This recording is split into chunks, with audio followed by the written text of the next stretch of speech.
I think that is one of the best games of chess I've ever played. Feeling a bit like Stockfish right now. Okay, hello, welcome back to another video. Today playing against e4, we're going to hit them with knight f6, Ali Ekin's defense. A little offbeat, but very much a theoretical opening. Knight c3, we're going to play d5 here. And we'll see either e5 or takes, almost certainly. The move d3 is a little bit suboptimal, just because I can take. And if knight takes, pawn takes, queen takes, you have to move the king. And that's not ideal. So we see takes, okay. Going into a Scandinavian version, or rather variation of Ali Ekin's defense, where, you know, if e4, d5, takes, knight f6, knight c3, something like that. I mean, ooh, okay, d5. This reminds me of a Grunfeld, almost in the sense that if I take here and we see b takes, there's quite a nice pressure I can put on this structure here by playing g6, bishop g7, having that sort of potential threat of the fork here, such that this pawn can't move, and I can play moves like c5 and knight c6, mounting pressure on that pawn, because if it chooses to take, then there's this big fork here. So that's my game plan here, I think. I don't know if I've had this position before, but I really like g6, bishop g7, and c5, to which I'm sure my opponent will sort of defend a little more. But I'll go c5 anywhere, actually, just because triple pawns, even though this is now defended, triple pawns, yeah, okay, this is pretty classical stuff, I believe. I guess I could go bishop g4, but if h3, am I willing to take this knight? Queen takes, not really, because then what, there's problems on f7, there's also problems on b7. Not too happy about that. If I go knight c6, is d5 a problem? I don't think so. I can just play this. I'll go knight c6. Continue to mount a lot of pressure. I'm sorry about that. Continue to mount a lot of pressure on this pawn here. And it is adequately defended, but ooh, maybe a6, b5 is an idea. Okay, I'm going to go for that. a6 to play b5, preventing bishop b3, because then, of course, c4 traps the bishop. And we can get the bishop off this diagonal with this this a6, b5 plan, this expansion. Unless we see a4, okay, that prevents that idea.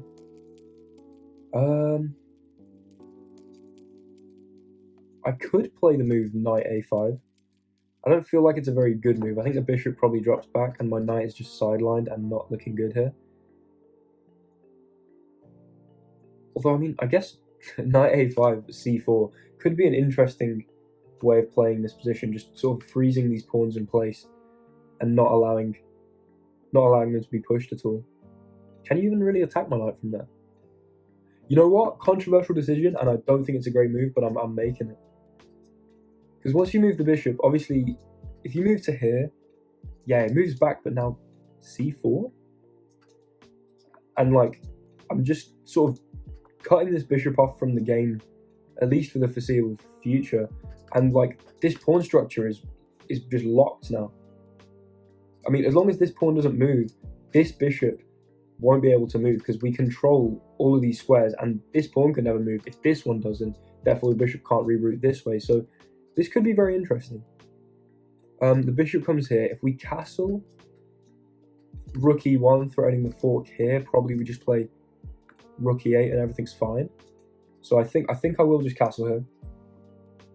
There's also this weird pawn just sitting here. There's two bishops in the way of the rook's protection of that. So maybe bishop d7. But we see the knight drop back, trying to get this pawn. Okay, now I can play this move though, and if takes, this is more reinforced. So I really like b5 actually. And now this is super reinforced. We've both got the open a file, but I'm trying to make the argument that actually this bishop is rubbish and just can't move really at all. And also that there's three pawns here that are immobilized. I guess I'll just go back here. This seems really pleasant for me.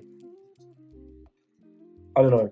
I think this structure and this bishop just make a very very interesting and balanced. I mean, my light square bishop can get on with just getting on b7, and then, I don't know, queen d5 and just threatening checkmate. But I don't know what this light square bishop's doing.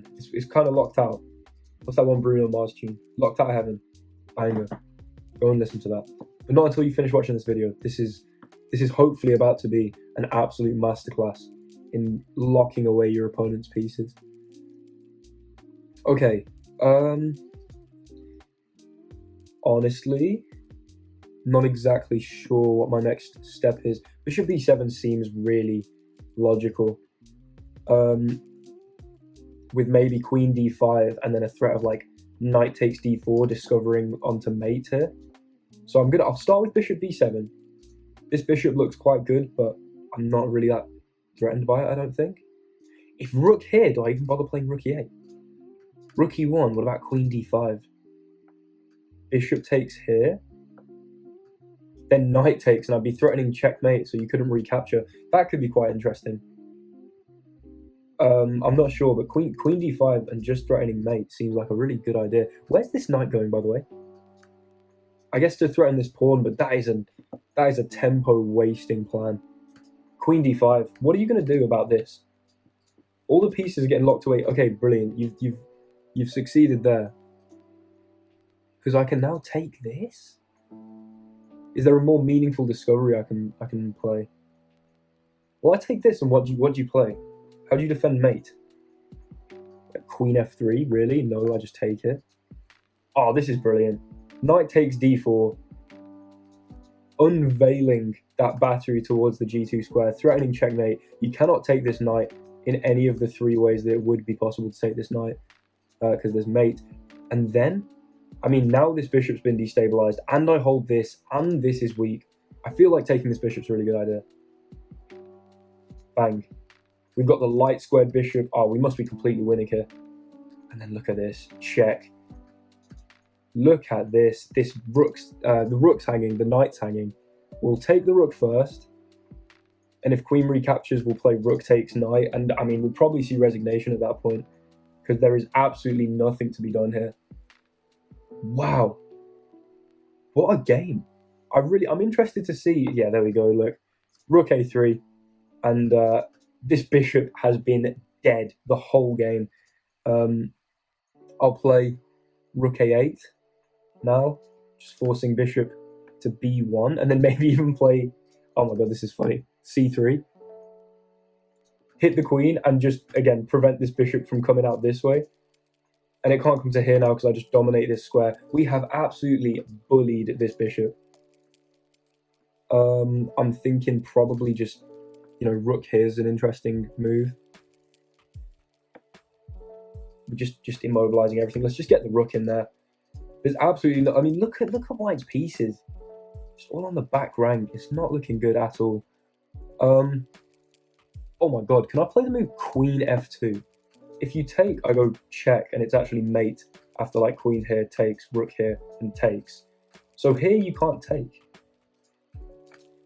Here, is there a check? My opponent doesn't have a check. I'm going to play this. Bang. Queen f2. And I think the game's over. I mean, you can play rook g1 maybe, but then can I take this? I don't know. Probably not. But I'm forcing, my queen is just getting right in there. And I believe this will be just a very easily won game from here.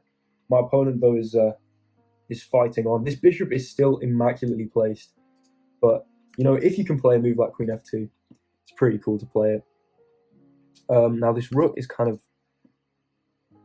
annoying. Can I play this? Oh my god, I can. Oh my god. Rook takes, check. And the rook and the queen don't link up on the same square, so that's mate. Rook can't take. So we actually fork taking the queen and taking the rook. Look at this. Queen d2. Just please take my queen. I'm just begging you to take my queen. We'll put it in here, we'll put it here. I mean, we're throwing mate, we're throwing to take the queen. Queen takes, pawn takes, and then, I mean, there's no chance after that happens if the queens come off the board, which they absolutely have to here because there's no check. b8's held by my rook. What an incredible game. Wow. I'm very excited to analyze this one. But yeah, look at that move, queen d2, just making the most of that back rank. This bishop, and resignation after queen d2. What a game. Let's look at the analysis. Okay, here we are in the analysis, and honestly, I think that was the best game of chess I have ever played. I don't think I've ever played as much like an engine as I just did then. I'll show you what I mean. Let's go through the game. So e4, knight f6. Okay, Alekin's defense. Knight c3, d5, takes, and d4 here, and takes. Then playing g6, and let's just have a little look if that was the best idea, actually. It was g6, awesome. I must vaguely remember this preparation from somewhere. Bishop g7, best move. So far, this is all perfect. Should have castled here, but c5, also excellent. Then knight c6, and if you just look at this, I've got a slight advantage out the opening to play a6, and then it still wants me to castle, but the engine does not hate knight a5. Bishop goes back, and then c4, which it wants me to castle, but then calculates a bit further and wants me to play c4. The bishop comes out here, but this bishop is just locked away. And as we saw for the rest of the game, my opponent then tried to go and salvage it. You know, knight comes back to here, mistake, b5, perfect, takes, perfect, -3, because this cannot move. We see bishop here, knight c6, perfect, bishop here, and then I played bishop b7, which I don't know if you guys will be able to see because my face cam might be in the way, but this was a 16 average centipawn loss. I made 1 inaccuracy this game, and it was bishop b7. I would still play bishop b7. I think it's just a super aggressive move. Sorry about that. But then after bishop b7, and my opponent went back to b1, trying to angle for knight a3 to take the b5 pawn. Queen d5, best move. Knight goes here. It's -12.6 because of knight takes, which obviously I found. f3, queen takes bishop best, pawn takes. I should have taken with queen here, but I like taking with bishop. It's basically the same. In fact, if you look at the evaluation, it goes up when I take with bishop. King moves, take the rook, queen takes, and then after rook takes here, queen comes up, not c3, rook a8 first, then I played c3, oh my god. It wanted rook takes f3, pawn takes f3. Oh, what, and just queen here, and you just say you can't defend f3. That's very funny. Okay, however, c3, queen goes back, rook here, and then look at this, best move, queen f2, which is what I played, and you'll never believe it, after rook here, queen d2, best move as well, forcing the trade of queens, and my opponent just resigned. That was a completely, apart from a slight inaccuracy with bishop f7, bishop b7 rather, that was almost a perfect game with a very clinical finish, queen f2, queen d2, sacrificing the queen, or at least attempting to, 2 moves in a row. Wow, just locking away that bishop as well. I'm very happy with that game. I think that is one of the best games of chess I've ever played. Feeling a bit like Stockfish right now. Might go for a bit of an elo push off the back of this, but for now I will end the video. Thank you very much for watching. If you enjoyed the game, if you enjoyed the video, please leave a like and a comment. It would really help. If you're new, subscribe, please. Trying to get to 1.1k subscribers. And yeah, just thanks for watching. Hopefully you enjoyed. Goodbye.